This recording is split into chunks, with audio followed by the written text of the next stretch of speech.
नमस्कार दोस्तों, मैं हूं राजेश और आप देख रहे हैं मेरा यूट्यूब चैनल आर के परीक्षा गुरु। दोस्तों, आर के परीक्षा गुरु पर आपका एक बार फिर से बहुत बहुत स्वागत है।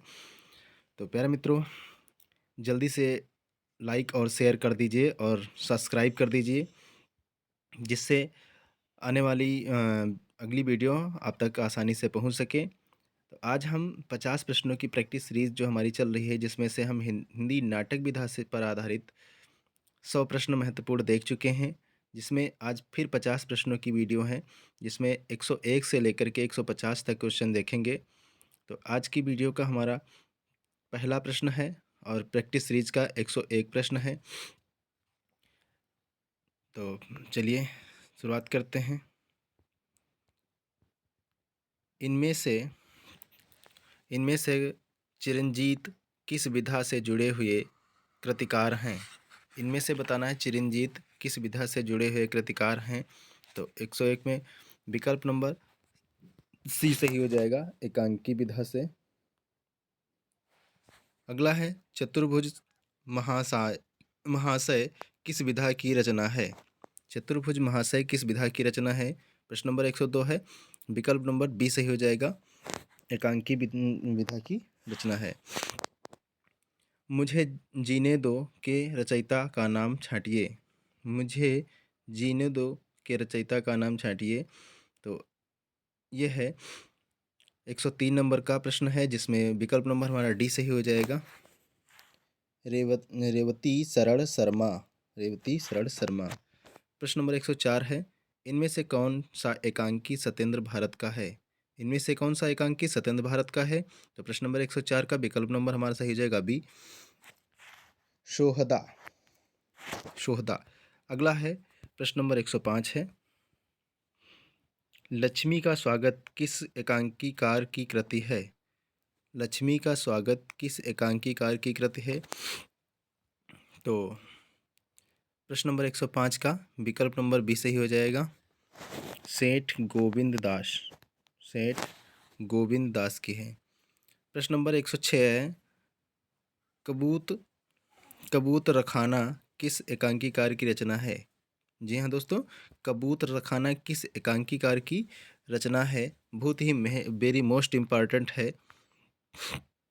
तो 106 नंबर का हमारा प्रश्न नंबर विकल्प नंबर डी सही हो जाएगा, डी, जगदीश चंद्र माथुर। जगदीश चंद्र माथुर का। प्रश्न नंबर 107 है, प्रकाश चंद्र गुप्त की रचना कौन सी है? तो प्रकाश चंद्र गुप्त की रचना कौन सी है, ये आपको बताना है।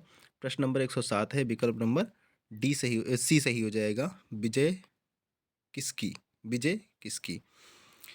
अगला है प्रश्न नंबर 108 है, पर्वत ऊंचा गहरा सागर इनमें से किस एकांकीकार की रचना है?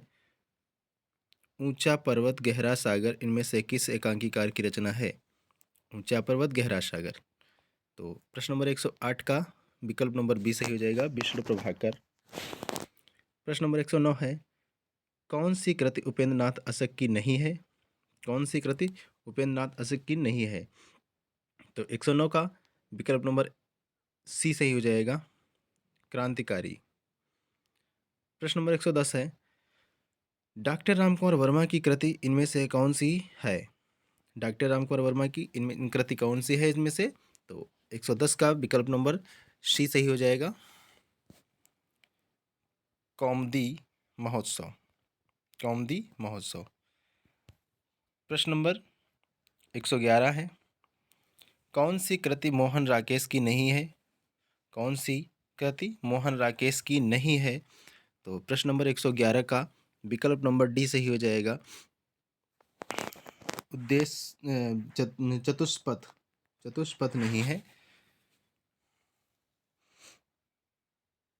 अगला है, नाटक में कौन सा पात्रों की संख्या अधिक होने से किसमें बाधा पड़ती है?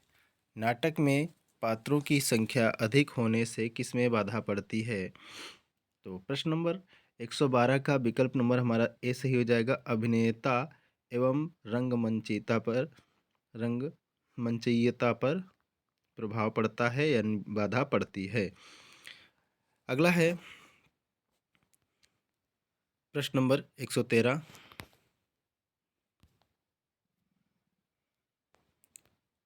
प्रश्न नंबर 113 है, भरत मुनि ने कितने प्रकार के नाटक मंडपों का विधान किया है? भरत मुनि ने कितने प्रकार के नाटक मंडपों का विधान किया है? तो ये आपको बताना है। प्रश्न नंबर 113 का विकल्प नंबर ए सही हो जाएगा 3। प्रश्न नंबर 114 है, नाटक का अभिनय रंगमंच के जिस अगले भाग पर होता है उसका नाम क्या है? तो नाटक का अभिनय रंगमंच के जिस अगले भाग पर होता है उसका नाम क्या होता है? तो ये महत्वपूर्ण प्रश्न है दोस्तों, very very most important. 114 number का है। 114 नंबर का प्रश्न नंबर जो है बहुत ही महत्वपूर्ण है। तो देखेंगे प्रश्न नंबर 114 का विकल्प नंबर बी सही हो जाएगा रंगशीर्ष। अगला है प्रश्न नंबर 115, सूच्य कथानक को प्रस्तुत करने वाले अर्थोपक्षेपकों की संख्या कितनी होती है? प्रश्न नंबर 115 का विकल्प नंबर सही हो जाएगा बी 5। प्रश्न नंबर 116 है, 1969 में मोहन राकेश की कौन सी कृति प्रकाशित हुई? 1969 में मोहन राकेश की कौन सी कृति प्रकाशित हुई है? तो प्रश्न नंबर 116 का विकल्प नंबर सी सही हो जाएगा आधे अधूरे। प्रश्न नंबर 117 है, अश्वत्थामा का अर्धसत्य किस गीत नाट्य का अंश है? अश्वत्थामा का अर्धसत्य किस गीत नाट्य का अंश है? प्रश्न नंबर 117 का विकल्प नंबर बी सही हो जाएगा अंधा युग। प्रश्न नंबर 118 है, बिना दीवारों का घर किसकी नाट्य कृति है? बिना दीवारों का घर किसकी नाट्य कृति है? तो प्रश्न नंबर 118 का विकल्प नंबर सी सही हो जाएगा मन्नू भंडारी। अगला है 119, कौन सा नाटक मुद्रा राक्षस का नहीं है? कौन सा नाटक मुद्रा राक्षस का नहीं है? तो प्रश्न नंबर 119 का विकल्प नंबर हमारा सही हो जाएगा ए रसगंधर्व। प्रश्न नंबर 120 है, मिस्टर अभिमन्यु की मूल समस्या क्या है? मिस्टर अभिमन्यु की मूल समस्या क्या है? तो प्रश्न नंबर 120 का विकल्प नंबर बी सही हो जाएगा पूंजीवादी अर्थव्यवस्था एवं भ्रष्टाचार के दुष्परिणाम। प्रश्न नंबर 121 है, भीष्म साहिनी की नाट्य कृति कौन सी है? तो भीष्म साहिनी की नाट्य कृति कौन सी है? तो प्रश्न नंबर 121 का विकल्प नंबर ए सही हो जाएगा कबीरा खड़ा बाजार में। अगला है प्रश्न नंबर 122 है, रचनाकार अपने परिवेश से उखड़कर शून्य हो जाता है, इस तथ्य को मोहन राकेश के किस नाटक में दिखाया गया है? प्रश्न नंबर 122, रचनाकार अपने परिवेश से उखड़कर शून्य हो जाता है, इस तथ्य को मोहन राकेश के किस नाटक में दिखाया गया है? तो प्रश्न नंबर 122 का विकल्प नंबर सी सही हो जाएगा आषाढ़ का एक दिन। अगला है प्रश्न नंबर 123 है, भारतेंदु युग के किस नाटककार को प्रहसन लिखने में कुशलता प्राप्त थी? तो प्रश्न नंबर 123 का विकल्प नंबर हमारा सही हो जाएगा सी राधाचरण गोस्वामी। अगला है प्रश्न नंबर 124 है, प्रसाद जी के नाटकों के अनुकूल रंगमंच हिंदी में नहीं था, यह कथन किस आलोचक का है? प्रसाद जी के नाटकों के अनुकूल रंगमंच हिंदी में नहीं था, यह कथन किस आलोचक का है? तो प्रश्न नंबर 124 का विकल्प नंबर बी सही हो जाएगा डॉक्टर गोपाल राय। प्रश्न नंबर 125 है, रणधीर प्रेम मोहिनी नाटक के रचयिता इनमें से कौन हैं? रणधीर प्रेम मोहिनी नाटक के रचयिता इनमें से कौन से हैं? तो 125 का विकल्प नंबर बी सही हो जाएगा, लाला श्रीनिवास दास। अगला है प्रश्न नंबर 126 है, भारतेंदु जी ने विद्या सुंदर नाटक कब लिखा? भारतेंदु जी ने विद्या सुंदर नाटक कब लिखा? तो भारतेंदु जी का प्रथम नाटक है विद्या सुंदर नाटक कब लिखा है भारतेंदु जी ने? प्रश्न नंबर 126 का विकल्प नंबर सी सही हो जाएगा, 1868 में यानी 1868 ईस्वी में इन्होंने लिखा। अगला है प्रश्न नंबर 127 है, मर्चेंट ऑफ वेनिस का दुर्लभ बंधु नाम से अनुवाद किसने किया? मर्चेंट ऑफ वेनिस का दुर्लभ बंधु नाम से अनुवाद किसने किया है? तो प्रश्न नंबर 127 का विकल्प नंबर सी सही हो जाएगा, भारतेंदु जी ने। अगला है प्रश्न नंबर 128 है, भारतेंदु जी का पहला मौलिक नाटक कौन सा है? तो भारतेंदु जी का पहला मौलिक नाटक कौन सा है, ये आपको बताना है। प्रश्न नंबर 128 है, विकल्प नंबर बी सही हो जाएगा, विशस्य विस्मोसदम। प्रश्न नंबर 129 है, भारतेंदु जी का अंधेर नगरी इनमें से किस वर्ग का नाटक है? भारतेंदु जी का अंधेर नगरी इनमें से किस वर्ग का नाटक है? तो प्रश्न नंबर 129 का विकल्प नंबर सही हो जाएगा ए, प्रहसन। ये एक प्रहसन है। अगला है प्रश्न नंबर जो हमारा 130 है, भारतेंदु रचित सत्य हरिश्चंद्र नाटक का रचनाकाल क्या है?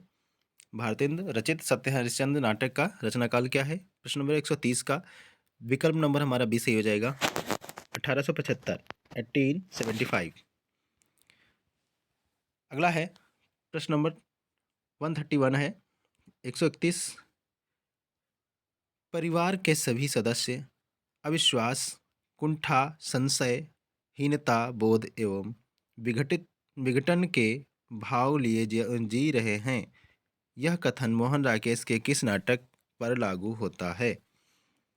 प्रश्न नंबर एक बार फिर, प्रश्न नंबर 131 है और प्रश्न देखते हैं, परिवार के सभी सदस्य अविश्वास, कुंठा, संशय, हीनता बोध एवं विघटन के भाव लिए जी रहे हैं, यह कथन मोहन राकेश के किस नाटक पर लागू होता है?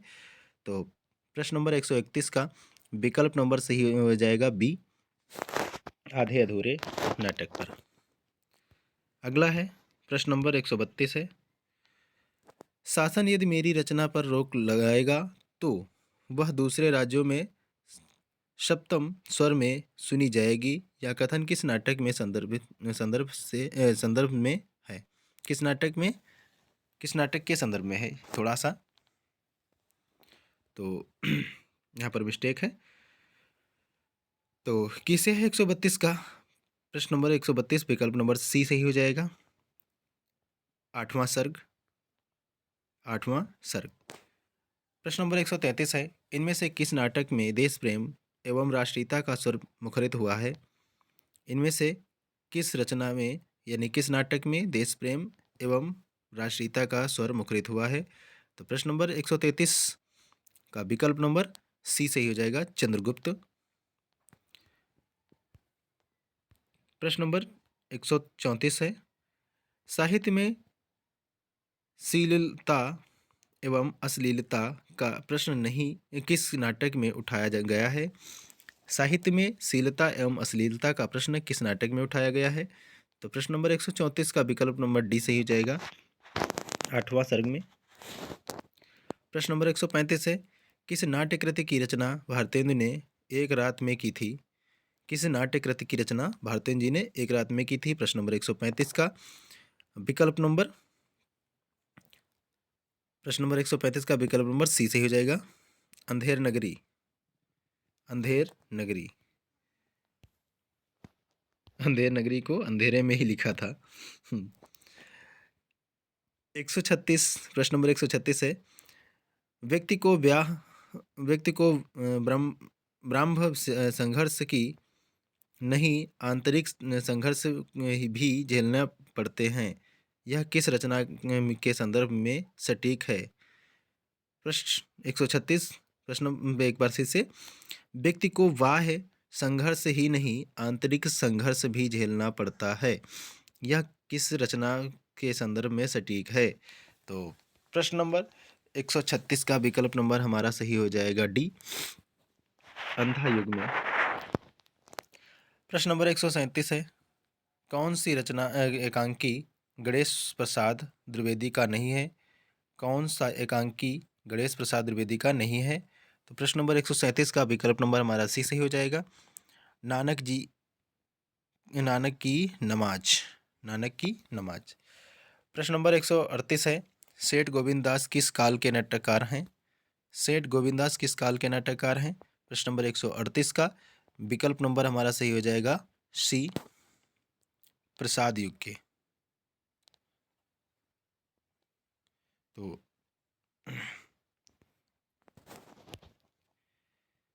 एक बार यहाँ पर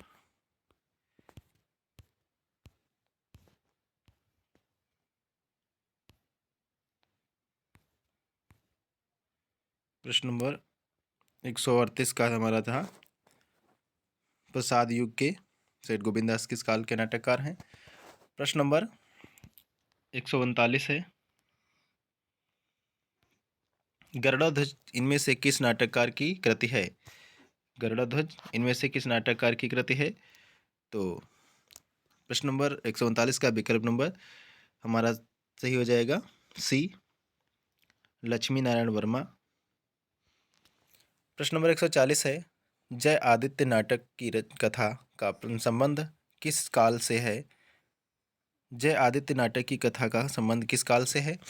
तो प्रश्न नंबर 140 का विकल्प नंबर हमारा सही हो जाएगा सी, हर्षवर्धन काल से है। प्रश्न नंबर 141 है, प्रसाद जी का अंतिम नाटक कौन सा है?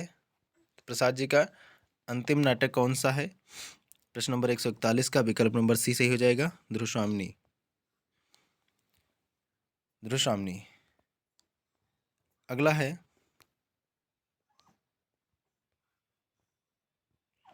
प्रश्न नंबर 142 है,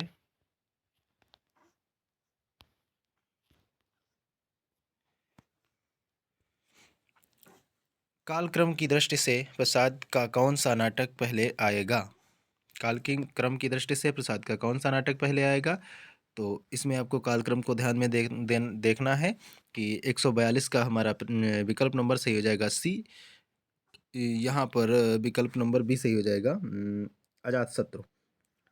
अजातशत्रु ये पहले आएगा, ध्रुवस्वामिनी से पहले अजातशत्रु आएगा। प्रश्न नंबर 143 है, अजातशत्रु की रचना काल क्या है? अजातशत्रु नाटक का रचना काल क्या है? तो प्रश्न नंबर 143 का विकल्प नंबर सी सही हो जाएगा, 1922। 1922 है। प्रसाद जी अगला है प्रश्न नंबर, देखते हैं प्रश्न नंबर 144। प्रश्न नंबर 144 देखते हैं, प्रसाद जी का कौन सा नाटक रंगमंचिता की दृष्टि से सर्वाधिक उपयुक्त माना जाता है? तो प्रश्न नंबर 144 का विकल्प नंबर डी सही हो जाएगा, ध्रुवस्वामिनी। प्रश्न नंबर 145 है, कोमा प्रसाद जी के किस नाटक की पात्र है? कोमा प्रसाद के किस नाटक की पात्र है? 145 का विकल्प नंबर बी सही हो जाएगा, ध्रुवस्वामिनी। अगला है प्रश्न नंबर 146 है, स्वतंत्रता संग्राम में युवकों को कूदने के लिए प्रेरित करने हेतु त्याग बलिदान की भावना से भरे हुए पात्र किस नाटककार ने अपने नाटकों में प्रस्तुत किए हैं? प्रश्न एक बार फिर, स्वतंत्रता संग्राम में युवकों को कूदने के लिए प्रेरित करने हेतु त्याग बलिदान की भावना से भरे हुए पात्र किस नाटककार ने अपने नाटकों में प्रस्तुत किए हैं? तो प्रश्न नंबर 146 का विकल्प नंबर सही हो जाएगा हमारा सी, जयशंकर प्रसाद।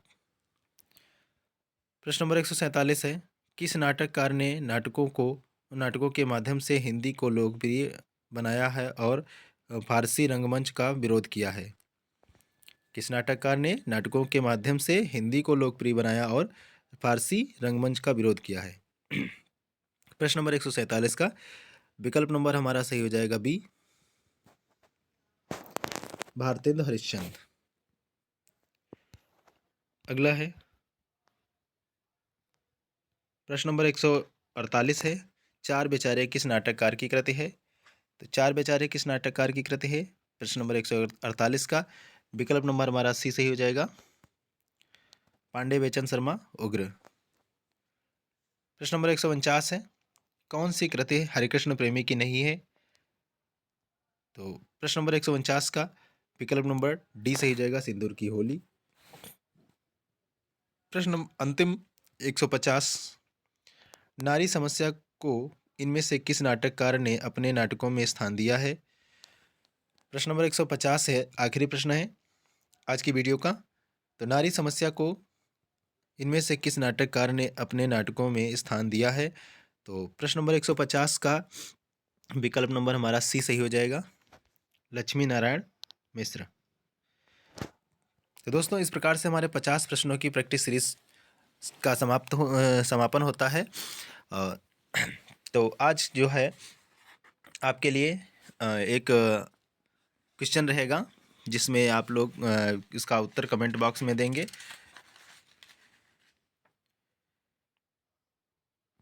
तो प्रश्न हम आपका नोट कर लें।